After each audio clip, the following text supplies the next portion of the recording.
atúnkì mo kí wa pé a kú ọjọ́ Jímọ̀ òní Jímọ̀ olóyin mọ̀mọ́ tí mo gbé mi bá ti dé bá náà ìsìn owó epo kì í gbẹ̀yìn èmi tó ń lọ́nà lẹ́yìn ètò yìí báyìí ká tún gba owó epo lọ́nà a kí wa pé ẹ káàbọ̀ Imac Online TV onáàlẹ́ ń wò lórí ètò yín ètò èrò ọjà olówó wọn yí padà Adéọlá Ọmọ́tẹ̀ṣọ́ ń lè mí jẹ́ orin tí ayọ̀ ọ̀gá òun kan náà lẹ́ mọ̀ mí sí ìwà dáwà ó yẹ kẹ́ mọ̀ pé mi ò kì í dárìn mo tún wá pẹ̀lú àlejò pàtàkì pẹ̀lú mi nílé agbára lálẹ́ yìí ẹ mọ̀ ká lẹ́sà ẹ bá wa kí àwọn aráalé. ẹ̀yin aráalé akíyìn o ẹ kálẹ́ o. mo dáhùn pé eléèbó ìkúlé ọ̀spírù náà ni ó mọ̀ pariwo dákun kí lorúkọ yín gan lẹ́kùnrẹ́rẹ́ ni ẹ bá ń pè tán. orúkọ mi ni Adésínà Ọlásùnkànmí Ahmed tí gbogbo àwọn èèyàn mọ̀ sí Mido. orúkọ mi ni Adésínà Ọlásùnkànmí Ahmed táwọn èèyàn mọ̀ sí Mido ẹ mọ̀ sí bọ́n pé Mido bó ṣe máa ń pè náà nù ọ̀dà àbáwọ̀ ẹ dákun ọmọ ìlú bo gan ni yín. ọmọ Ogun State ni. Ogun State lápá abo l'Ogun State. orílẹ̀ Ìlúgùn precisely. Ìlúgùn ọmọ ìlú mi ni wọ́n lábẹ́ Olúmọ káàsà àjọ ńlọ náà ni kò sí wàhálà ẹ dákun apá èrò ọjà olówó wo lẹ́yìn dìmú ní pàtó. ní abala ẹ̀rọ ìbánisọ̀rọ̀ àti gbogbo àwọn nǹkan tó rọ̀ mọ́. ẹ̀rọ ìbánisọ̀rọ̀ fóònù nù o àti n tó rọ̀ mọ́ ẹ ṣeun ǹjẹ́ orúkọ ìnagijẹ kan wà tó ti bi iṣẹ́ ìjẹyọ. bẹ́ẹ̀ni orúkọ tí àwọn ẹ̀mọ́ ọ̀sìn náà ni Mido Communication. Mido Communication onámọ iléeṣẹ́ yín sí dákun kí ló ń ṣẹlẹ̀ gangan ní Mido Telecommunication. nǹkan mẹ́ta káṣá ní alápòpọ̀ òun ní Mido Communication because nǹkan mẹ́tẹ̀ẹ̀ta táwọn ń ṣe different feed ni. ọ̀tọ̀ọ̀tọ̀ ló yẹ kó rìn àmọ́ ẹ kó mẹ́tẹ̀ẹ̀ta papọ̀ orí ọ̀fẹ́ Ọlọ́run ọba nu o. kó mẹ́tẹ̀ẹ̀ta papọ̀ à ń ṣe fóònù. ẹ̀ ń tún fóònù ṣe. bẹ́ẹ̀ni à ń ta fóònù. ẹ tún ta fóònù. a dẹ̀ ń ta àwọn páàtì fóònù àwọn accessories fóònù. àwọn ẹ̀yà fóònù náà ẹ̀ ń tà wọ́n yùn lẹ́yìn méjì ẹ̀ ṣe wà mo fẹ́ ra iPhone ìmọ̀ bóyá ẹni ẹ má tà á. àbí wọn náà iPhone 1 lẹ́gbẹ̀ẹ́ rà lóye. rárá o iPhone 1 bíi bó iPhone 1 ti lọ ṣé ẹ rí i pé ìgbàlódé lèmi gan ni iPhone tó lò gbàlódé mo fẹ́ rà bíi iPhone 12 bíi ẹ ṣe yọ̀ọ̀dà fún 12 Pro àwọn yìí gangan mo fẹ́ àbí òsì ni ẹ ṣeun kí n kó wá tẹ́gbó lọ mi ni ọgbà san díẹ̀díẹ̀. easy buy lẹ́lọ. ọ̀dà yìí ló iPhone mọ́ kí n sọ̀rọ̀ yàn ìmọ̀ ló padà sàmì ń dún ẹ dákun torí Ọlọ́run ṣé ẹ kọ́ iṣẹ́ yìí ni àbí ẹlẹ́bùn ẹ̀ tún wá kọ́ mọ́. kí kọ́ ni mímọ̀ gbogbo ẹ̀kọ́ ló lẹ́bùn ẹ̀ àwọn kan wà tí wọ́n lẹ́bùn ẹ̀ àwọn ẹnìkan wà tẹ̀mí wọn tó jẹ́ pé kò kọ́ṣẹ́. kò kọ́ rárá ìsìn iṣẹ́. ó dẹ̀ gbòdì ju àìmọye ẹgbẹ̀lẹ́gbẹ̀ àwọn tó kọ́ lọ. tó kọ́ṣẹ́ lọ. ẹ̀bùn wà kíkọ́ wà ṣùgbọ́n àwa akọni. ẹ̀yin kọ́ṣẹ́ ilẹ̀ ẹ̀yin ò wá tó ọdún mélòó tẹ́ ti wà nídìí iṣẹ́ ká mọ tún fóònù ká ta fóònù ká yóò ti tó ọdún mélòó. a ti tó ọdún 12 sí 13. ẹlẹ́kọ̀ọ́ ẹ bá ń sọ dáadáa. a ti tó ọdún 12. 12 years. 12 years. èbó mo fi pé òun 12 years torí èbó wọn ń gbè mí nú 12 years ọdún 12 tán lẹ ti wà nídìí iṣẹ́ ká ṣe fóònù ká ta fóònù ká tún ta ẹ̀yà ara fóònù náà àwọn ìṣọ́kì mi gan ni o ẹ dákun torí Ọlọ́run ṣé àwọn ìdojúkọ kan wà tó wà nídìí iṣẹ́ yìí ẹ mọ̀ wò pé ìgbà míì gan ìjọ ti wà kí n tiẹ̀ mo wá lọ sídìí iṣẹ́ yìí gan. kò sí iṣẹ́ tí ò sí ìdojúkọ ń bẹ ṣùgbọ́n ìdojúkọ gbọ́dọ̀ máa pọ̀ kò sí iṣẹ́ tí ò ní ìdojúkọ wà látara dáadáa ara àwọn ìdojúkọ tó wà ń bẹ tó bá jẹ́ pé nípa ti ká ṣe fóònù ni o lè ra nǹkan míì kó test ẹ̀ níbẹ̀ kó bẹ́ẹ̀ ni ẹ ṣe kó mú lọ bóyá o ní àkíní yìí o ti ṣe kíní o ọkọ̀ tó dẹ̀ jẹ́ pé kò ń ṣe ẹ̀bí ti ẹni ẹ lè máa láti dínà kẹ́ni ẹ má máa pariwo wà ní láti wàrà mi láti fi owó ọwọ́ rẹ̀. bí àwọn nǹkan míì tó jẹ́ pé èyàn ó ti rà á yóò ti ṣiṣẹ́ èyàn kàn gbàdà dé yóò sọ mi gbà ní tẹ́sí fún mi ní tí ò dání o ẹ wá lọ gbé gbàǹtí ẹ̀rọ lé lọ ẹni mọ́ gbé lọ ìjó tiẹ̀ ti wáyé rí tẹ́ pé ẹbí èèyàn kan ta fóònù fún ni tó tún wá padà wá tó sọ pé fóònù tẹ́ ta fún mi yóò irọ́ fóònù yóò da o. kò sí ẹni tó bá ní kúrò ṣẹlẹ̀ rí àbí kúrò ṣe irọ́ ní pa. torí àwọn tó ń ṣe fóònù tuntun ní factory fóònù míì wà tó yẹ kí wọ́n ti máa ṣe tuntun factory wọn á padà nìkan padà kó lẹ̀ tán bá padà notice pé ó ń develop àwọn fault kan tó jẹ́ pé wọ́n á padà nìkan kó lẹ̀ pé ká má ta fóònù. kọ́mọ̀ ta síta. ṣùgbọ́n àwọn táyà wọn yẹn ti wá rà. èyí tó ti bọ́ síta náà yóò mọ padà wọn dàyàn láàmú ni ọ̀rọ̀ don't leave me.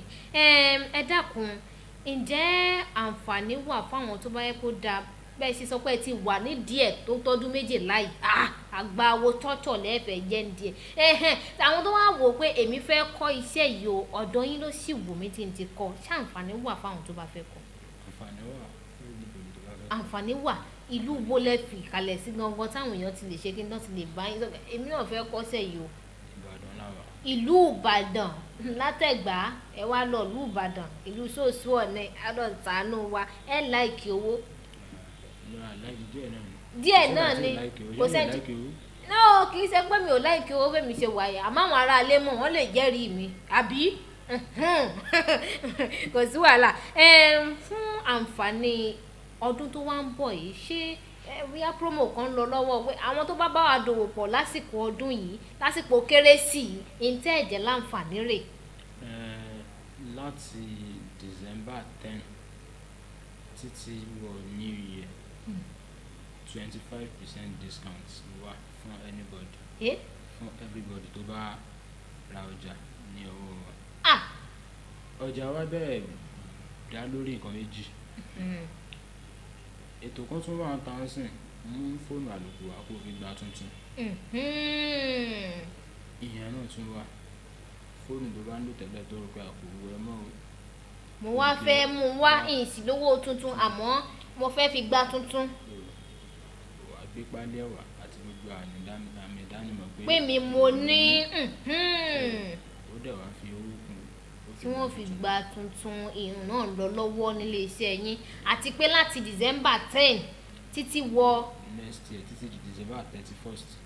títí di December 31st àǹfààní wà dískáǹtì 25% lórí gbogbo ohun tó bá láǹfààní àti báyìí rà nílé iṣẹ́ Mido Telecommunication orí mi ń wú mo ti ń forí calculate bí n ṣe jẹ́nu àǹfààní ìbáwọn ẹ̀yin náà ti ń ro bẹ́ẹ̀ ṣe jẹ́ ń bẹ̀ kò sí wàhálà ẹ dákun torí Ọlọ́run kó mọ́ dà pé èèyàn ń béèrè kí ẹnu ọba àmọ́ òbò ṣé àwọn tó bá fẹ́ bá yín dọ̀rẹ́ lórí ìtàkùn ayélujára ǹjẹ́ àǹfààní wà fún wọn láti bá yín dòwò pọ̀ bí irú ìtàkùn ayélujára wo náà lè wá yín sí. lórí Facebook wọ́n lè search for Mido Communication or search fún Adésínà Ọlásùnkànmí Ahmed Mido. lógún tó bá wọn lórí Facebook wọn ò bá ń bẹ̀ ǹjẹ́ wà lórí. lórí Instagram @Mido Communication. @Mido Communication lórí Instagram wọn ò bá ń bẹ̀ ẹ ṣeun ìmọ̀ bóyá nígbà mo wá wojú aago mi ní ìsìn ẹnìkan fi àtẹ̀jíṣẹ́ ránṣẹ́ ó ní pé ṣé àwọn ìlànà kan wà tó jẹ́ pé ẹni tó ń ṣiṣẹ́ yìí wọ́n máa ń pè nǹkan ní do and don't pé bó bá ń ṣiṣẹ́ yìí mọ̀ ṣe báyìí o bóyá pé iṣẹ́ ló fẹ́ ṣe báyìí ló ṣe o. ó wà tó dẹ̀ pọ̀ dáadáa torí iṣẹ́ fóònù ó jẹ́ iṣẹ́ ẹlẹ́gẹ́ do and don't ń bẹ ó pọ̀ dáadáa àkọ́kọ́ náà ní abala ṣíṣe fóònù ẹni tó bá ń ṣiṣẹ́ fóònù ó gbọ́dọ̀ jẹ́ ẹni tó máa ń ní ìfarabalẹ̀ ẹlẹ́ẹ̀kejì kò tún gbọ́dọ̀ jẹ́ pé ẹni tó ní ojú kòkòrò torí àwọn irúfẹ́ oríṣiríṣi fóònù ní kọ́sítọ́mà ó mú wá fún ẹ láti ṣe ẹni tó bá wá lójú kòkòrò irú wọn náà máa ń lọ gbé fóònù kọ́sítọ́mà ta ìyẹn ní abala títa fóònù síra fóònù, má ra fóònù lọ́wọ́ ẹni tó mọ̀ tàbí kó má tẹ̀ kulẹ̀ rárá. Rárá àti rárá kó má bàa di wàhálà. Ṣùgbọ́n ẹni tó bá mọ fóònù lọ́wọ́ rẹ̀ tó mọ̀ délédélé tó mọ̀ ní àdánimọ̀ pé òun ló ní nǹkan yìí o, so kò sí wàhálà láti lò. Ẹ ṣeun, ẹ ṣeun, ẹ ṣeun. Kí wá ni àwọn fún àwọn ọ̀dọ́ tí ń wò wá tàbí nípa iṣẹ́ ọwọ́ lápapọ̀, mo jọ̀dọ̀ o, mo ní ìtì ẹ̀ jọ̀dọ̀ o. Kí ni n tẹ́ ẹ ní fún àwọn èèyàn nípa iṣẹ́ ọwọ́ ṣíṣe gangan? Iṣẹ́ ọwọ́ ṣíṣe ní abala tọ̀dọ̀ tèmi, iṣẹ́ ọwọ́ ṣíṣe jẹ́ ọ̀nà tó yẹ kí gbogbo èèyàn rìn. Torí àwa báwa náà ṣe wà yìí, a lọ ilé ìwé, a lọ sùn. Ṣùgbọ́n kò sí, o ò lè fi iṣẹ́ ọwọ́, kò sí ní ta lè fi wé. Torí o ò ní ẹ̀ṣẹ̀ máa dúró de pé o fẹ́ wáṣẹ́ lọ síbì kan. Tí àǹfààní bá wá, tó bá ní iṣẹ́ ọwọ́, o lè máa ṣe títí tí àǹfààní míì Tí ó fi yọjú tó mọ̀ pé ó tẹ́ lọ́rùn. Tọ́lọ́run bá ṣàánú ẹ̀ gan níbi iṣẹ́ ọwọ́ tó ń ṣe, o lè má nídìí iṣẹ́ oṣù kankan mọ́. Tó jẹ́ pé income ẹ̀ bí irú àwọn sì àdìsọ́ pa fẹ́ máa wáṣẹ́ kan káàkiri. Ìlú ló fẹ́ fún wọn sálárì. Ibi tó wọ́n ti ń wọlé sí pọ̀ lọ́tún lósì, wọ́n ó tún gbé fóònù wá. Ẹ dákun torí Ọlọ́run, bí irú àwọn ṣó lójú fóònù tẹ́ ẹ̀ ń ṣe àbí gbogbo fóònù ni ẹ̀yin? Gbogbo anything tó bá ti ń jẹ́ fóònù. Tó ti jẹ́ ìpamọ́wọ́ tó jẹ́ ẹ̀lú gbogbo ẹ̀ lẹ́ ń ṣe. Ẹ sì ń ta ẹ̀yà ara wọn náà lóríṣiríṣi. Ẹ A ṣeun. dẹ̀ ń ta gbogbo ohun tó bá ti jẹ́ fóònù náà. Ẹ tún ń ta fóònù náà jáde tó jẹ́ tuntun àtèyí tó tún jẹ́ ọwọ́ kejì náà, gbogbo ẹ̀ lẹ́ ń tà. Ẹ ṣeun, mo lérò pé tá a bá tún pè é nígbà mìíràn, Mido Telecommunication ẹ̀ tún láǹfààní àti jẹ́ wa lórí ètò yìí. Ẹ ṣé púpọ̀. Ẹ wo àrejù báyìí lọ lábala ibi, àrejù báyìí lọ lábala èrò ọjà olówó tòní. Bí mi bá ṣe wà bí mo ṣe ń gbé bọ́dì mi, ọwọ́ epo ló kàn. Ẹ̀yin ńkọ́? Ẹ mọ̀ yìí kúrò, Imac Online TV náà lẹ́ ń wò. Ẹ mọ́ gbàgbé láti share rẹ̀, ẹ like page yìí, kẹ́ comment síbẹ̀. Ẹ̀yin náà fẹ́ ká gbé yín wá sórí ètò yìí ni, kò sí wàhálà. Digbí báyìí la wà. Tó tún dọjọ́ mi ọjọ́ rẹ̀, Adéọlá Ọmọ́tẹ̀ṣọ́ lè jẹ́. Ó dìgbà. Èrò ọjà olówó.